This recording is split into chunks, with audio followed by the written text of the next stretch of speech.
So this playlist is all about how we upgraded from a Rondo to a Ford Transit mid-height. So there's lots of videos on YouTube about how to do it, all the skills and so on. And since I don't have them and all I did was watch all the other people's videos, there was no point in my trying to teach anyone anything through a series of videos.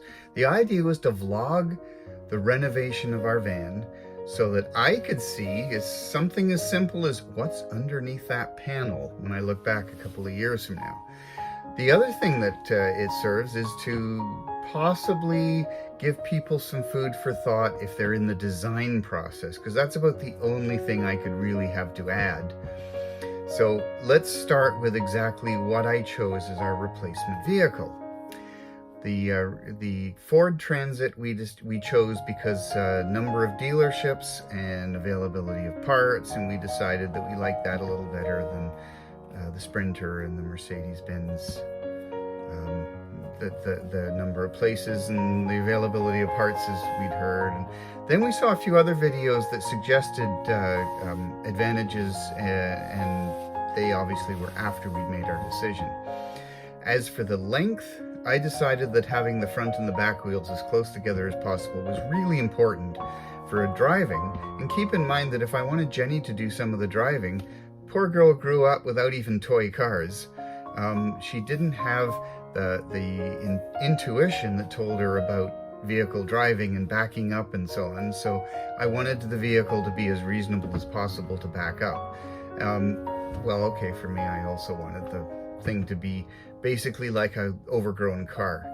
So we then had to deal with height. So there's the high ones, which are more than 6 feet high, and you see a lot of those in the conversion videos. And when I looked at where we had been, we like to go to state forests and so on, and we go down 2-track trails, and my goodness, I did see one video which really highlighted the problem.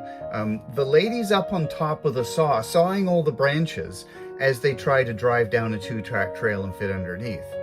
And so I decided that we had to be as low as possible, but the lowest full-size van height, I'd be walking around bent over like a 90-degree angle. So I decided that I had to go higher, whatever it took, even if there were certain 2-track trails we just couldn't attempt. So we ended up with a mid-height van, and it turns out that for me, if I assume I'm going to be sitting most of the time, then I don't have to actually be able to stand up. It turned out that from metal to metal, the naked mid-size van was high enough for me to stand up, and I barely got a little brushing of the top of the head. However, by the time you add insulation on the floor and a floorboard, and you come on the roof and you put a bit of insulation and you put a roof, or at least a ceiling, you are down to the point that I'm kind of ducking a bit. But it's so comfortable to walk around in, and the idea is not to be standing around in it, but to sit down. So that's the vehicle we settled on. So now the last thing was to build it out, and I knew so little about it, and after watching all the videos I realized I knew even less about it.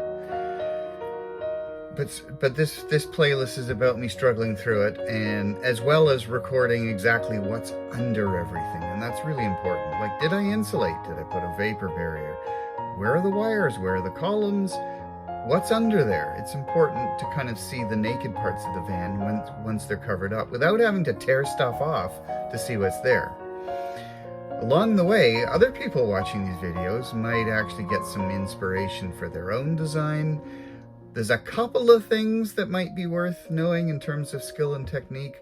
One was the stilts I used to hold the ceiling up while I was attaching it. I got that kind of from another video, but the guy cut them all exactly the right length, and I took 2 of them and put clamps on them so I could make them adjustable to the height I needed for the particular option I was doing.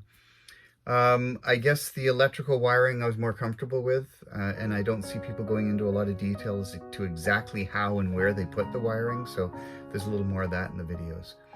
So anyway, these are not meant to compete with all the great videos out there. This is just my vlog for my purposes, and if you get anything out of it, especially inspiration for your own design, fantastic.